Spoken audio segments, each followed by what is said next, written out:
નમસ્કાર વિદ્યાર્થી મિત્રો, કેમ છો? Good morning. ભૌતિક વિજ્ઞાન વિષયના પ્રકરણ નંબર 1 જેમના લેક્ચર નંબર 21. મિત્રો, અત્યાર સુધીની અંદર આપણે થિયરી પૂરી કરી, ઉદાહરણના દાખલા પૂરા કર્યા. એમાંનો એક ઉદાહરણનો દાખલો બાકી છે. એ આપણે આજે ઘણી મસ્ત દાખલો છે, સમજવાનો પ્રયત્ન કરજો ને પછી સ્વાધ્યાયના દાખલા એ ગણીશું બાકી જે છે એ. રાઈટ?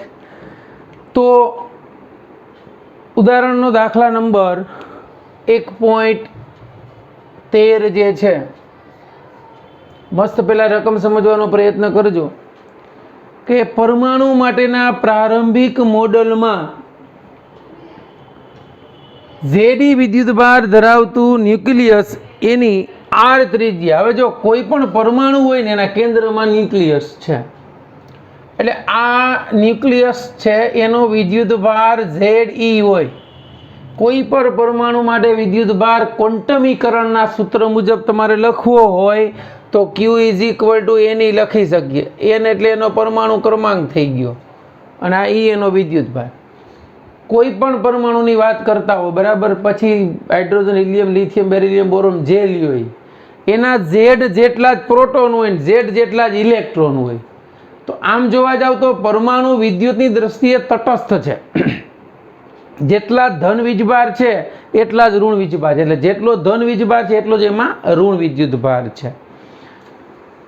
આ ત્રિજ્યા સુધી નિયમિત અહીંયા આ ન્યુક્લિયસની ત્રિજ્યા કેન્દ્રથી R જેટલા અંતર સુધી, એટલે આ પરમાણુ થયો. આ એનું પરમાણુનું ન્યુક્લિયસ છે અને આમાં ઋણ વીજભાર વિતરિત થયેલો છે.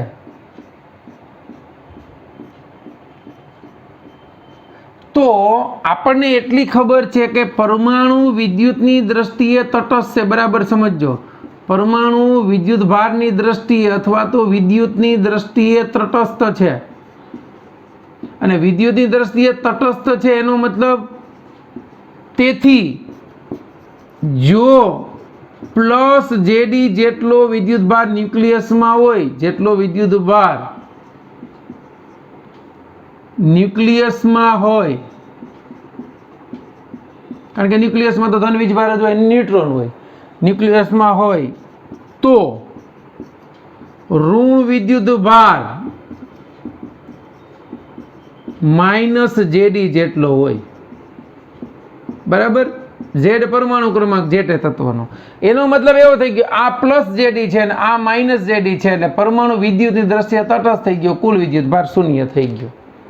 બરાબર, તો આ વિદ્યુતભાર વિતરણ ઘેરાયેલું સમગ્રપણે પરમાણુ તટસ્થ છે. આ મોડેલ માટે ન્યુક્લિયસથી R અંતરે, આ મોડેલ માટે ન્યુક્લિયસથી R અંતર, આ ન્યુક્લિયસ એનાથી R અંતર, એટલે અહીંયા આ અંતર R છે, આ બિંદુ P છે, અને બીજું એક અંતર અહીંયા લીધું છે. બરાબર સમજજો, એ અંતરને R કીધું, અહીંયા બિંદુ Q છે. તો આ R અંતરે આમ વિચારો તમે તો એટલું ગાઉસિયન પૃષ્ઠ થાય, અને આ R અંતરે વિચારો એટલે એટલું ગાઉસિયન પૃષ્ઠ થાય. તો આપણને એમ કીધું છે કે R > R અને R <R અંતરે વિદ્યુત ક્ષેત્ર શોધવાનું છે. તો પેલું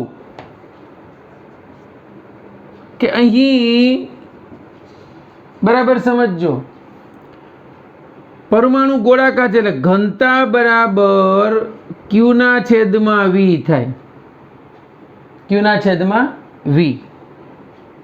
R ત્રિજ્યા માટે કદ V બરાબર 4/3 πr³ થાય, એ આપણને ખબર છે. હવે પેલું R > R માટે R ત્રિજ્યાના ગાઉસિયન પૃષ્ઠ દ્વારા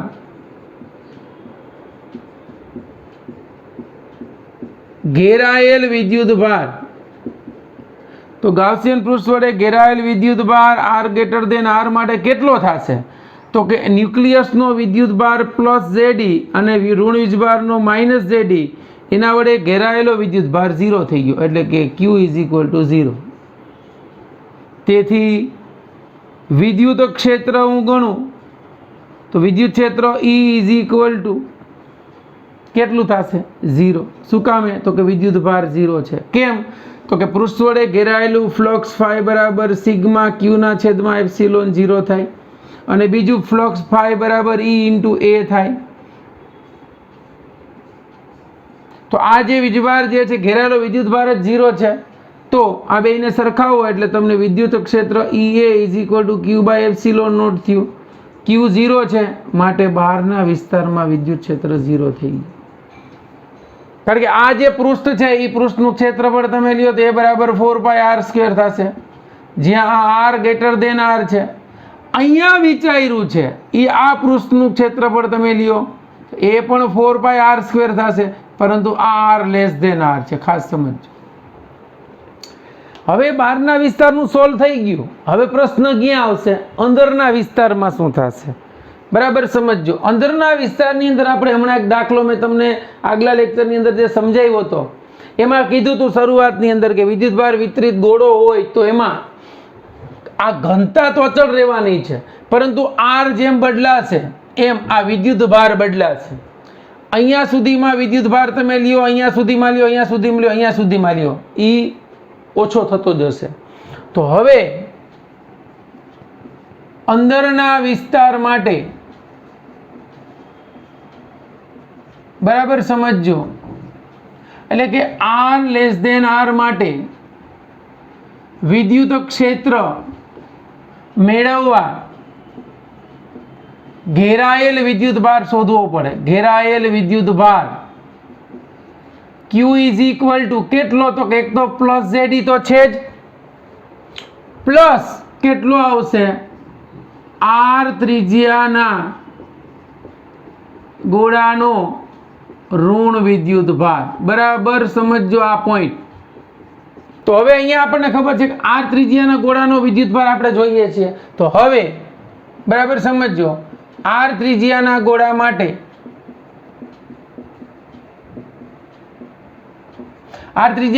માટે ઘનતા બરાબર Q બાય V.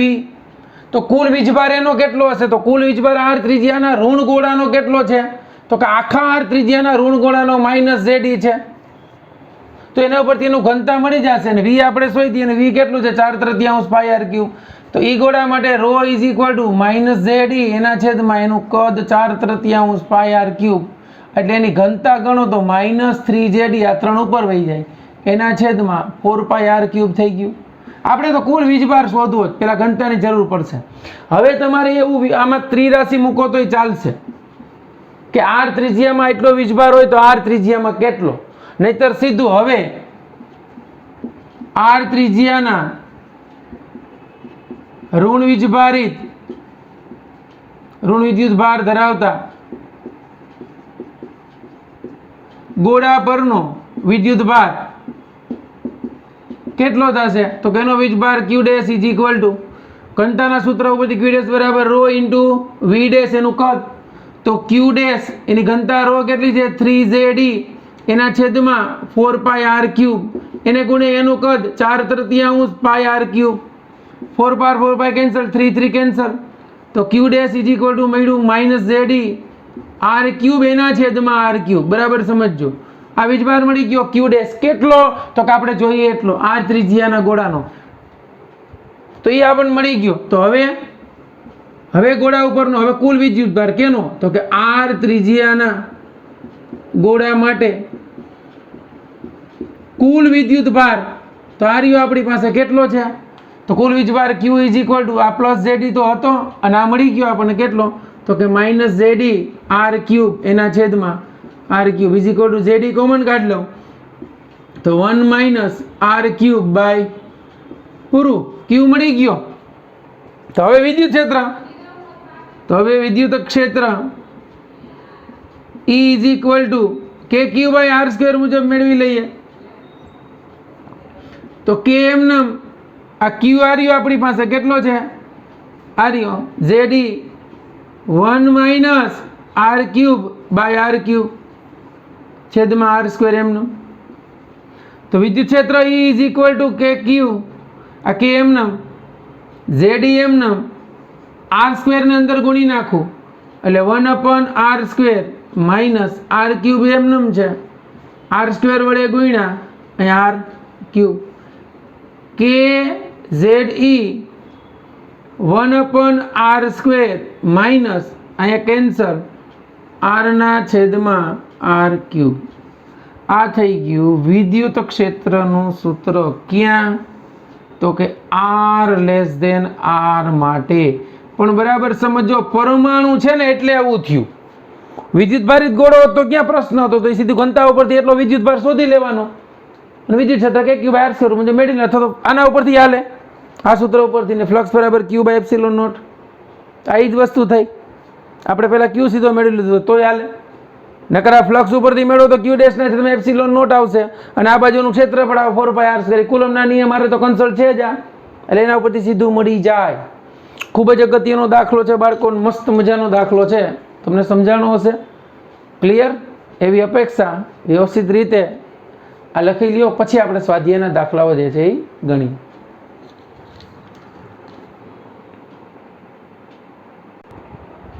ચાલો, તો અહીંયા ઉદાહરણના દાખલા પૂરા થયા. હવે આપણે સ્વાધ્યાયના દાખલામાં આગળ વધીએ. એમાં 1.16 સુધી ગણ્યા હતા. સ્વાધ્યાયના દાખલા નંબર 1.17.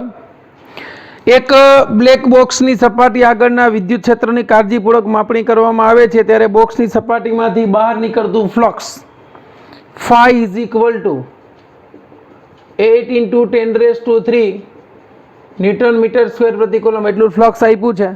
તો બોક્સની અંદરનો વિદ્યુત ભાર કીધો છે, તો ક્યુ મેળવવાનો છે. તો અહીં ગાઉસના સૂત્ર મુજબ સૂત્ર શું થશે? તો કે ફ્લક્સ phi બરાબર ક્યુ બાય એપ્સિલોન નોટ. કુલ વિદ્યુત ભાર આપી દીધો છે phi × એપ્સિલોન નોટ. તો Q is equal to flux phi 8 × 10⁻³ હવે આપણને જો સિમ્પલ કીધું છે અહીંયા કે કાળજીપૂર્વક માપણી કરવામાં આવે ત્યારે બહારની તરફનું કુલ ફ્લક્સ આપણને આપ્યું છે. તો બહારની તરફનું કુલ ફ્લક્સ એટલું આપ્યું, તો એટલું ફ્લક્સ આપણને છે. એપ્સિલોન નોટની કિંમત 8.85 × 10⁻12. તો વિદ્યુત ભાર ક્યુ ઇઝ ઇક્વલ ટુ 8 × 8.85 કરીએ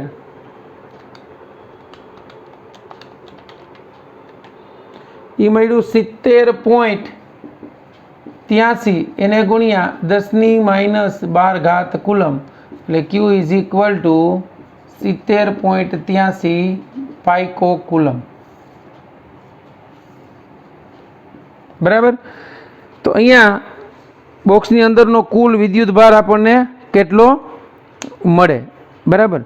અને બહારની તરફનું ફ્લક્સ આપ્યું છે. જો હવે ખરેખર આપણને ખબર છે કે દાખલ થતું ફ્લક્સ ઋણ હોય અને આ ટોટલ ફ્લક્સ એટલું આવ્યું આપણને, અને બહાર નીકળતું ફ્લક્સ જે છે એ કેવું હશે? તો કે દાખલ થતું ફ્લક્સ ઋણ હોય ને બહાર નીકળતું ફ્લક્સ કેવું હશે? ધન હશે. એટલે સપાટી પરનો મતલબ એના ઉપરનો કુલ વિદ્યુત ભાર જે છે આપણને એટલો મળે. કેટલો? 70.83 પાઇકો કુલમ. એમાં બીજું કીધું છે, આ પહેલું આપણને મળી ગયું કે જો બોક્સની સપાટી તરફનું કુલ ફ્લક્સ શૂન્ય હોય, જો ફ્લક્સ phi બરાબર 0 હોય, બરાબર સમજજો, ફ્લક્સ phi બરાબર 0 હોય તો એવો નિષ્કર્ષ તારવી શક્યા હોત કે બોક્સમાં કોઈ વિદ્યુત ભાર નથી. એવો નિષ્કર્ષ આપણે તારવી શકીએ. આવું હોય તો કેમ અને ન હોય તો કેમ? પહેલી વસ્તુ, ફ્લક્સ 0 હોય ને તો આપણે કહી શકીએ ક્યુ હંમેશા 0 જ હોય, કારણ કે કુલ વિદ્યુત ભાર કેવો છે? 0 હોય. ક્લિયર? એટલે આપણને આન્સર એટલો જ આવે આનો કે ફ્લક્સ phi 0 હોય તો ક્યુ બરાબર 0. તો કોઈ બોક્સમાં કોઈ વિદ્યુત ભાર નથી, તો આ જવાબ આવે છે કે નથી. બરાબર, વિદ્યુત ભાર એમાં નથી. ક્લિયર? કે અહીંયા બોક્સમાં કુલ વિદ્યુત ભાર નથી. કેટલો છે? ક્યુ બરાબર 0. રાઈટ? ચાલો નેક્સ્ટ. એના પછી દાખલા નંબર 1.18.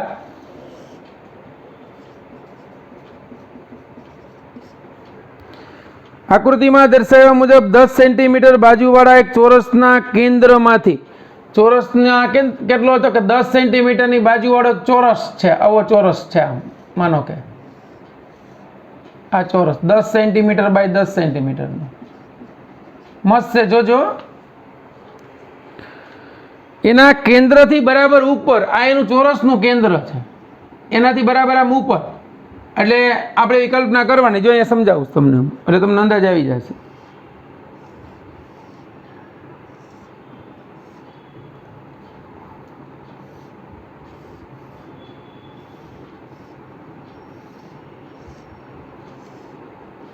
આ ચોરસ છે આપણે વિચારેલો.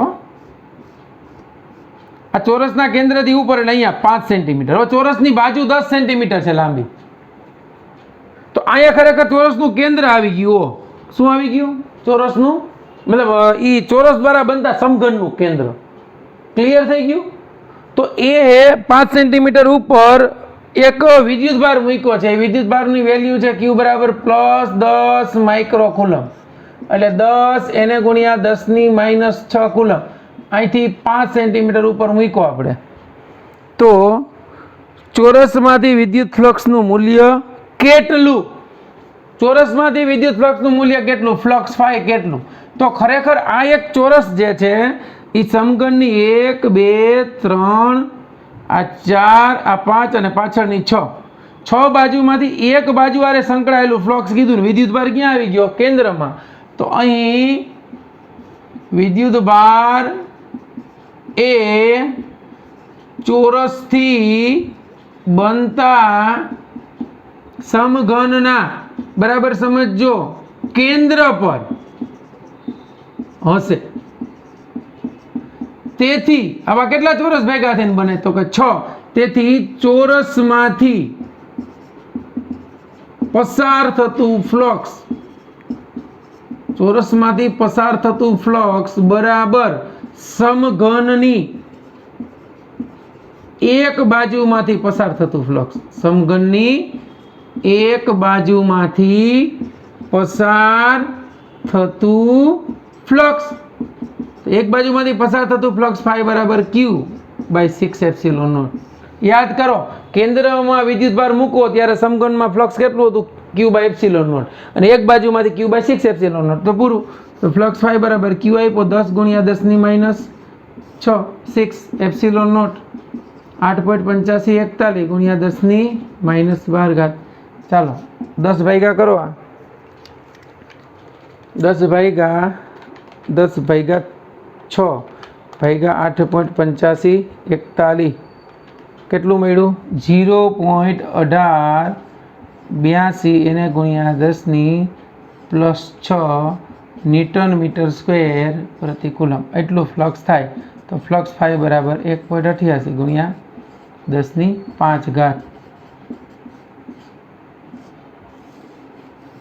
ક્લિયર થઈ ગયું બાળકો? તો આ જે છે એ આપણને ક્યુ ફ્લક્સ મળી ગયું?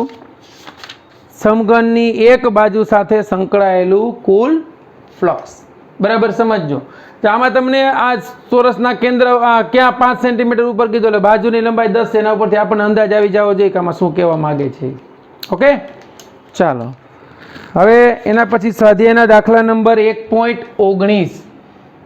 એકદમ નાના નાના દાખલા છે, તરત સમજાઈ જાય એવા. બરાબર, ચાલો 1.19મો દાખલો જો. 9 સેન્ટી, સીધો જવાબ આનો મળી જશે. 9 સેન્ટીમીટર ધારવાળા એક ઘનાકાર ગોળી કે સપાટીના કેન્દ્ર ઉપર 2 માઇક્રોકુલમ. આ ધારી લ્યો, આ તમે 9 સેન્ટીમીટરની ધાર છે, એના કેન્દ્ર ઉપર કેટલો વીજભાર મૂક્યો છે? 2 માઇક્રોકુલમ વિદ્યુત ભાર મૂકેલો છે. તો આ સપાટીમાંથી કુલ વિદ્યુત ફ્લક્સ કેટલું? જો બરાબર સમજજો, અહીંયા એક સમઘન છે, એમાં વિદ્યુત ભાર Q 2 માઇક્રોકુલમ છે. તો Q બરાબર 2 × 10⁻6 કુલમ. એટલો વિદ્યુત ભાર એમાં મૂકેલો છે. તો એ બાજુમાંથી બહાર આવતું ફ્લક્સ આપણને કીધું છે. તો કે એ બાજુમાંથી બહાર આવતું ફ્લક્સ કેટલું થશે? તો કે સમઘનની, જો આપણને વિદ્યુત ભાર ક્યાં મૂકેલો છે એમાં ખાસ જોજો. સમઘન સેન્ટીમીટર ધારવાળા ગાઉસિયન સપાટીના કેન્દ્ર ઉપર, સપાટીના કેન્દ્ર ઉપર મૂક્યો છે. તો સપાટીના કેન્દ્ર ઉપર એટલે અહીંયા નથી મૂક્યો, અહીંયા મૂક્યો છે. બરાબર. તો સપાટીના કેન્દ્ર ઉપર વિદ્યુતભાર મૂકવામાં આવે તો સપાટીમાંથી કુલ ફ્લક્સ કેટલું થાય? તો સમઘનની સપાટી ના કેન્દ્ર પર વિદ્યુતભાર મૂકતા, બરાબર સમજો, તે સમઘન સાથે સંકળાયેલું ફ્લક્સ. તો મેં તમને કીધું હતું કે સપાટી ઉપર મૂકો ત્યારે ફ્લક્સ કેન્દ્ર આગળ હોય ત્યારે ફ્લક્સ કેટલું હોય કેન્દ્ર આગળ? તો કે Q/ε0. સપાટી ઉપર મૂકો એટલે બે સમઘનની જરૂર પડે. તો સપાટી માટે સપાટી પર હોય ત્યારે કુલ ફ્લક્સ Q/2ε0 થઈ જાય, કારણ કે બે સમઘન થઈ જાય, અડધું થઈ જાય. તો સમઘન સાથે સંકળાયેલું ફ્લક્સ ફાઈ બરાબર Q/2ε0. આ યાદ રાખજો ખાસ. હવે અહીંયા તમને ઈ સપાટી સાથે ને સમઘન સાથે સંકળાયેલું ફ્લક્સ શોધવું હોય તો 2 માઇક્રોકુલમ છે એના છેદમાં 2 એને ગુણ્યા 8.85 એને ગુણ્યા 10⁻12. તો કુલ ફ્લક્સ ફાઈ બરાબર 1/8.85 કરો.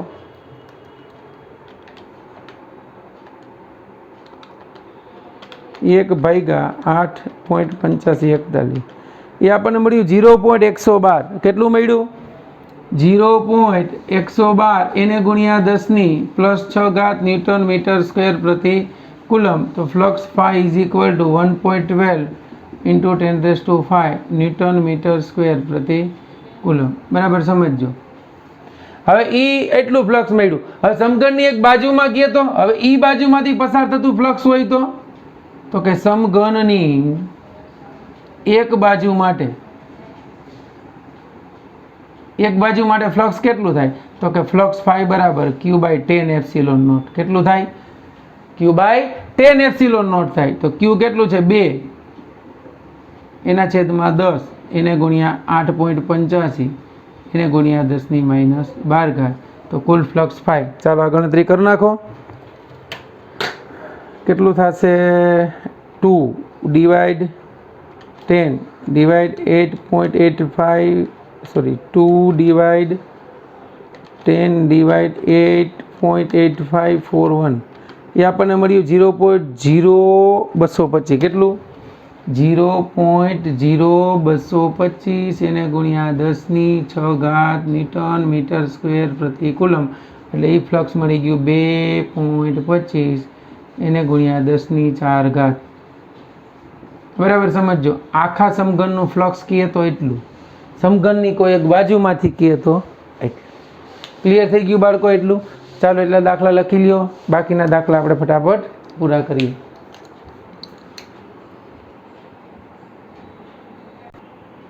ચાલો સ્વાધ્યાયના દાખલા નંબર 1.20. એમાં શું કીધું છે આપણને કે 10 સેન્ટીમીટર ત્રિજ્યા ધરાવતી ગોળાકાર ગાઉસિયન સપાટીના કેન્દ્ર ઉપર ત્રિજ્યા કેટલી છે? R બરાબર 10 સેન્ટીમીટર એટલે કે 0.1 મીટર એટલી ગાઉસિયન સપાટી છે. આવી આ R બરાબર 10 સેન્ટીમીટર છે. સપાટીના કેન્દ્ર ઉપર કોઈ એક વિદ્યુતભારને મૂક્યો છે, સપોઝ Q જેટલા વિદ્યુતભારને. તો સપાટીમાંથી એટલું ફ્લક્સ પસાર થાય છે. ફ્લક્સ ફાઈ બરાબર -1 એને ગુણ્યા 10⁻³ ન્યૂટન મીટર સ્ક્વેર પ્રતિ કુલમ એટલું ફ્લક્સ બહાર નીકળ્યા. ઋણ છે.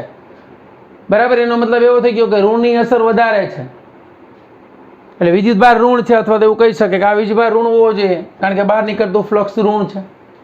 બરાબર. તો પહેલું આ ગાઉસિયન સપાટીની ત્રિજ્યા બમણી કરવામાં આવે તો ફ્લક્સ કેટલું થયું? ફ્લક્સ ફાઈ બરાબર Q/ε0 જે R પર આધાર રાખતું નથી. આપણે ક્ષેત્રરેખાઓમાં ભણી ગયા હતા ફ્લક્સ જોઈને ત્યારે કે ગમે એટલી ત્રિજ્યા વધારો તો R ઉપર ફ્લક્સ આધાર જ નથી રાખતું. ફ્લક્સ માત્ર ને માત્ર વિદ્યુતભાર ઉપર આધાર રાખશે Q/ε0 ઉપર. ગમે એટલું અંતર વધારો, બરાબર, પરિમાણ ઉપર આધારિત નથી. માટે અહીંયા ફ્લક્સમાં કાંઈ ફેરફાર થશે નહીં. કેટલું ફ્લક્સ મળશે? તો કે -1 × 10⁻³ ન્યૂટન મીટર સ્ક્વેર પ્રતિ કુલમ જેટલું. બીજું બિંદુવત વિદ્યુત ભારનું મૂલ્ય કેટલું? અહીંયા જે વિદ્યુત ભાર મૂક્યો એ બિંદુવત વિદ્યુત ભાર ક્યુનું મૂલ્ય કેટલું? તો અહીંયા આપણને સૂત્ર તો ખબર જ છે કે ફ્લક્સ ફાઈ બરાબર ક્યુ બાય એપ્સિલોન નોટ. તો એના ઉપરથી Q is equal to phi into epsilon naught. તો Q is equal to flux phi કેટલું છે? તો કે -1 ઇન્ટુ 10³ ઇન્ટુ 8.85 41 ગુણ્યા 10⁻12 એટલે ક્યુ ઇઝ ઇક્વલ ટુ -8.85 41 ગુણ્યા 10⁻9 કુલમ. એટલે આ વીજભાર મળ્યો -8.85 નેનો કુલમ. વિદ્યુત ભારનું મૂલ્ય 8.85 નેનો કુલમ છે. ઓકે, ચાલો નેક્સ્ટ 1.21 સ્વાધ્યાયના દાખલા નંબર 1.21. 10 સેન્ટીમીટર ત્રિજ્યાના એક વાહક ગોળા પર, જો ગોળાની ત્રિજ્યા કેટલી છે? 10 સેન્ટીમીટર ત્રિજ્યાનો એક વાહક ગોળો છે. 10 સેન્ટીમીટર ત્રિજ્યાના એક વાહક ગોળા પર આની ત્રિજ્યા કેટલી છે? 10 સેન્ટીમીટર. આ એનું કેન્દ્ર છે. એક અજ્ઞાત વિદ્યુત ભાર મૂક્યો છે. અહીંયા વિદ્યુત ભાર ગોળા ઉપર મૂક્યો એટલે વિદ્યુત ભાર વિતરિત થઈ જાય, કારણ કે ગોળો કેવો છે? વાહક ગોળો છે. વાહક ઉપર વિદ્યુત ભારનું વિતરણ સમાન રીતે થઈ જાય. ગોળાના કેન્દ્રથી 20 સેન્ટીમીટર દૂરના બિંદુ, ગોળાના કેન્દ્રથી 20 સેન્ટીમીટર ના અંતરે બિંદુ P પાસે વિદ્યુત ક્ષેત્ર આપ્યું આપણને, એ ત્રિજ્યાવર્તી દિશામાં છે.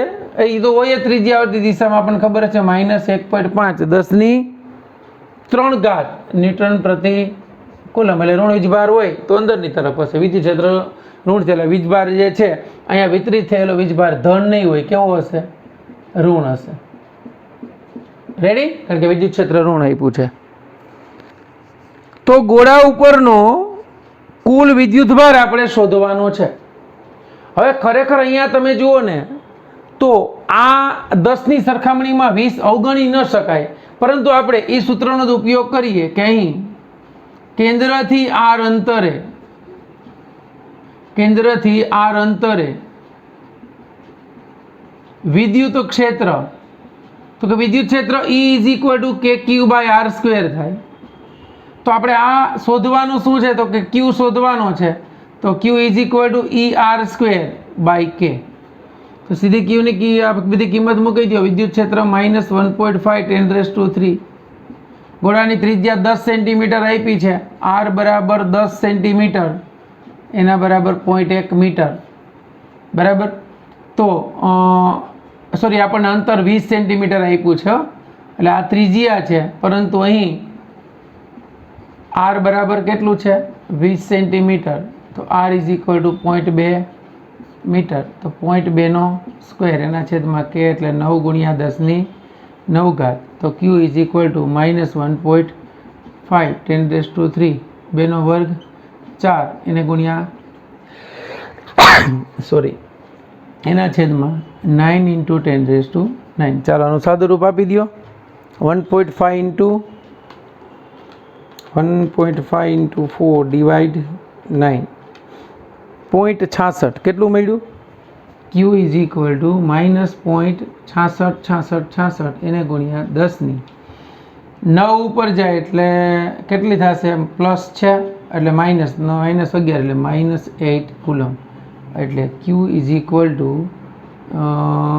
0.066 એને ગુણ્યા પોઈન્ટ આપણે કેટલું થશે? 6. એટલે આમ કરી નાખીએ તો હાલે ને? 6.66 કરીએ, પોઈન્ટ જમણી બાજુ કરીએ એટલે ઘાત ઋણ આવશે -9. એટલે Q is equal two -6.67 nano coulomb. સમજાણું? એટલે કેટલો વીજભાર હશે? તો કે Q is equal two 6.67 nano coulomb જેટલો વિદ્યુત ભાર જે છે એ ગોળા ઉપર વિતરિત થયેલો હશે. ને કેવો હશે? તો કે ઋણ. ક્લિયર બાળકો? ચાલો 1.22 પૂરું, 1.21 પૂરું થઈ ગયું. 1.22 દાખલા સરસ મજાના છે, મસ્ત નાના નાના છે બધા. રેડી? 2.4 મીટરનો વ્યાસ ધરાવતો એક સમાન વિદ્યુત ભારિત ગોળા ઉપર વિદ્યુત ભારની પૃષ્ઠ ઘનતા, આ ગોળો છે, ગોળાનો વ્યાસ કેટલો આપ્યો 2.4 મીટર, આખા ગોળાનો વ્યાસ આપ્યો ડી બરાબર 2.4 મીટર, એટલે ગોળાની ત્રિજ્યા r બરાબર 1.2 મીટર થઈ ગઈ. એની પૃષ્ઠ ઘનતા સિગ્મા આપણને આપી છે 80 માઇક્રોકુલમ, 80 માઇક્રોકુલમ પ્રતિ મીટર સ્ક્વેર, એટલે 80 માઇક્રો એટલે 10⁻6 કુલમ પ્રતિ મીટર સ્ક્વેર. સિગ્મા આપી દીધી. શોધવાનું શું છે? ગોળા ઉપરનો કુલ વિદ્યુત ભાર શોધવાનું છે. તો આ તો મળી જાય ને કે sigma is equal to Q by A, તો Q is equal to sigma into A, તો ક્યુ બરાબર સિગ્મા, સિગ્મા એટલે 80 ગુણ્યા 10⁻6, એ એટલે ગોળાનું ક્ષેત્રફળ પાઈ આર સ્ક્વેર, સોરી 4 પાઈ આર સ્ક્વેર, તો ક્યુ ઇઝ ઇક્વલ ટુ 80 10⁻6 4 પાઈ એટલે 3.14, આર સ્ક્વેર એટલે 1.2 નો સ્ક્વેર. બધાનું સાદુરૂપ આપી દો એટલે તમને ટોટલ ક્યુ મળી જાય. બીજું આપણે ફ્લક્સ શોધવાનું છે, એ શોધશું. 80 એને ગુણ્યા 4 ગુણ્યા 80 ગુણ્યા 4 ગુણ્યા 3.14 એને ગુણ્યા 1.2 એને ગુણ્યા 1.2. આન્સર આવ્યો કંઈક લોચો થઈ ગયો, વધારે આવી ગયો. 80 ગુણ્યા 4 એને ગુણ્યા 3.14 એને ગુણ્યા 1.2 ગુણ્યા 1.2, યસ 1446.9 એને ગુણ્યા 10⁻6 કુલમ. બરાબર, એટલો વિદ્યુત ભાર આપણને મળી ગયો. કેટલો? 1446.9. એટલે આ તમારે ગણવું હોય તો કેટલો થશે? 3 ઘાત ફેરવી નાખો તો Q is equal two 1 point, આ 4 ના 5 થઈ જાય 4 મિલી કુલમ. ક્યુ મળી ગયો. હવે બીજું શું કીધું છે? ફ્લક્સ કીધું, આ ગોળા સાથે સંકળાયેલું ફ્લક્સ. તો flux phi is equal to Q by epsilon naught, તો આ 1446.9 એને ગુણ્યા 10⁻6 એના છેદમાં 8.8541 એને ગુણ્યા 10⁻12, તો કુલ flux phi is equal to 1446.9 ભાગ્યા 8.8541, એટલે મળ્યું 163.41. કેટલું મળ્યું? 163.41 એને ગુણ્યા 10⁻6 ન્યૂટન મીટર સ્ક્વેર પ્રતિ કુલમ. ક્લિયર થઈ ગયું બાળકો? એટલું રેડી? ચાલો આ 1.22 વધારાના દાખલા સિવાયના 2 દાખલા બાકી છે, એટલું લખી લ્યો એટલે પછી ગણાવી દો.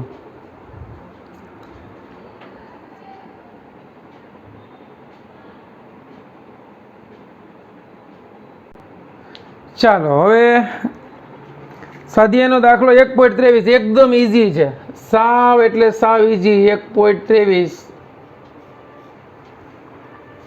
એક અનંત લંબાઈની રેખીય વિદ્યુત ભાર 2 સેન્ટીમીટર અંતરે, અનંત લંબાઈનો રેખીય વિદ્યુત ભાર છે એટલે તાર થયો. આ તારથી કેટલા અંતરે કીધું? r બરાબર 2 સેન્ટીમીટર અંતરે, એટલે એટલું થયું. એટલે આ માનો કે તાર હોય, આમ વિદ્યુત ભારી તાર છે, બરાબર. ત્યાંથી કેટલા અંતરે? 2 સેન્ટીમીટર અંતરે બિંદુ P પાસે 9 ગુણ્યા 10⁴ નું વિદ્યુત ક્ષેત્ર ઉત્પન્ન કરે છે, 9 × 10⁴. તો રેખીય વિદ્યુત ભાર ઘનતા ગણવાની છે. તો અહીં આ અનંત લંબાઈના તારથી r અંતરે વિદ્યુત ક્ષેત્ર, હાલો વિદ્યુત ક્ષેત્રનું સૂત્ર શું છે? E is equal two lambda એના છેદમાં 2πε0 r, બરાબર. અને હજી આને હેલું કરવું હોય તો કેટલું થશે? 2k lambda by r. તો આપણે શોધવાનું શું છે?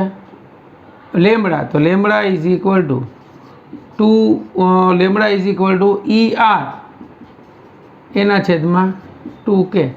તો lambda is equal two E આપણને આપ્યું છે 9 × 10⁴, r આપ્યું છે 2 સેન્ટીમીટર એના છેદમાં 2 × k એટલે 9 × 10⁹. આ બધું કેન્સલ, એટલે લેમડા કેટલી મળી? તો કે 9 ઉપર જાય એટલે -11, એટલે 10⁻7 કુલમ પ્રતિ મીટર. રેડી બાળકો? આ લેમડા થઈ ગઈ, પૂરું. હાલો હવે સ્વાધ્યાયનો દાખલો વધારાના દાખલા સિવાયનો છેલ્લો. વધારાના દાખલા તમે ગણજો, નો આવડે મને પૂછજો. બરાબર. 1.24 શું કીધું છે કે બે પાતળી ધાતુની પ્લેટો એકબીજાની સમાંતર છે, એટલે ધાતુની બે પ્લેટો છે.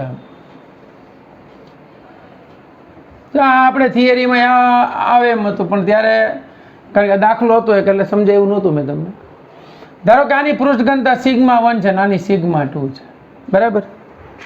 એકબીજાની નજીક અને સમાન અંતરે છે બે પાતળી અને મોટી ધાતુની પ્લેટ. અંદરની બાજુઓ પર વિરુદ્ધ ચિહ્નો ધરાવતા એટલા મૂલ્યની પૃષ્ઠ વિદ્યુતભાર ઘનતા છે. પૃષ્ઠ વિદ્યુતભાર ઘનતા આપી છે 17 × 10⁻12 કુલમ પ્રતિ મીટર સ્ક્વેર, -22 સોરી. એટલે આની પૃષ્ઠ ઘનતા વિરુદ્ધ, એટલે આની ધન હોય ને તો આની પૃષ્ઠ ઘનતા ઋણ છે. બરાબર સમજો.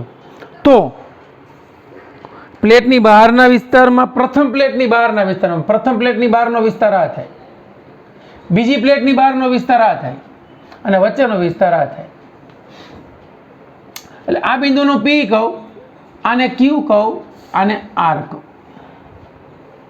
હવે આ પ્લેટની પૃષ્ઠ ઘનતા ધન છે, એટલે આમાં ધન વીજભાર વિતરિત થયેલો. આની પૃષ્ઠ ઘનતા ઋણ છે, એટલે આમાં ઋણ વીજભાર વિતરિત થયેલો હોય. સિમ્પલ વસ્તુ વિચાર, આપણને ત્રણે બિંદુ પાસે વિદ્યુત ક્ષેત્ર શોધવાનું કીધું છે, મળી જવું જોઈએ. કયું સૂત્ર આવશે? એટલે તો આપણને ખબર છે, સમાન વિદ્યુત ભારિત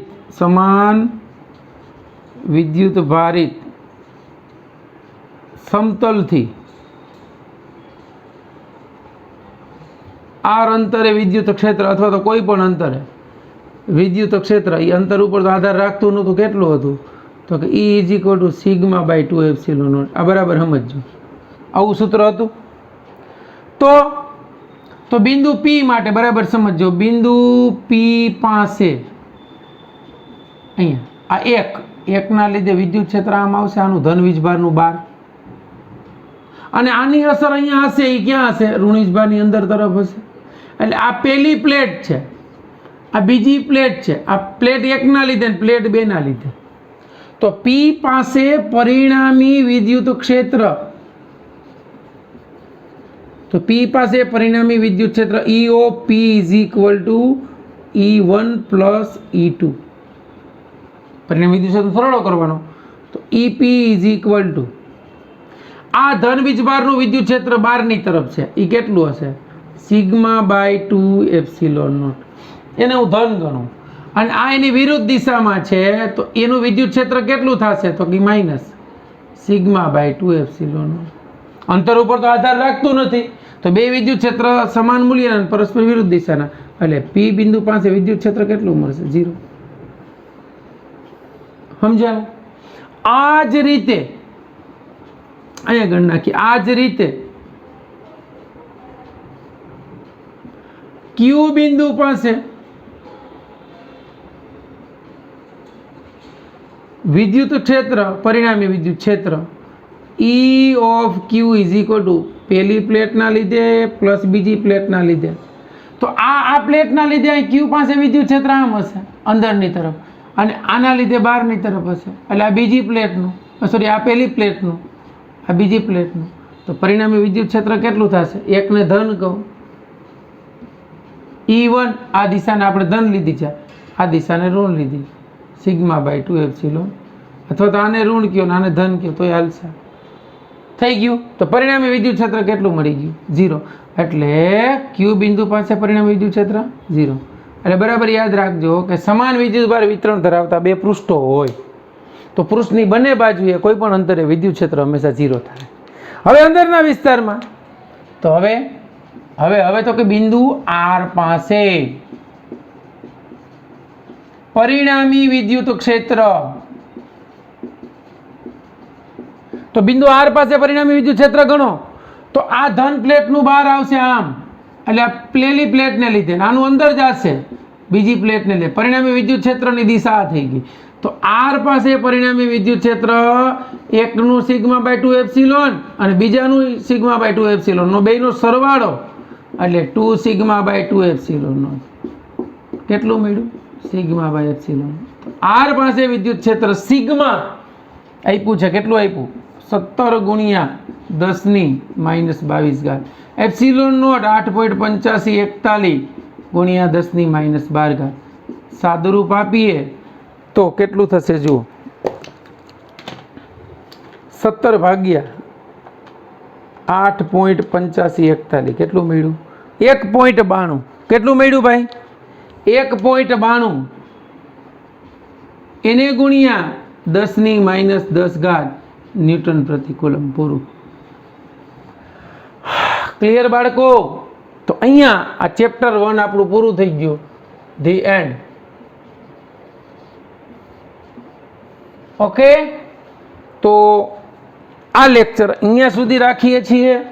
નેક્સ્ટ ચેપ્ટર આપણે ચેપ્ટર નંબર 2 એ શરૂ કરીશું. આ ચેપ્ટર અહીંયા પૂરું થઈ ગયું. બરાબર. અત્યાર માટે બધાને બેસ્ટ ઓફ લક. રેડી? એક ચેપ્ટર મસ્ત પૂરું કર્યું. 21 લેક્ચર થયા બાળકો. ન સમજાય તો લેક્ચર પાછા રિપીટ કરીને જોજો.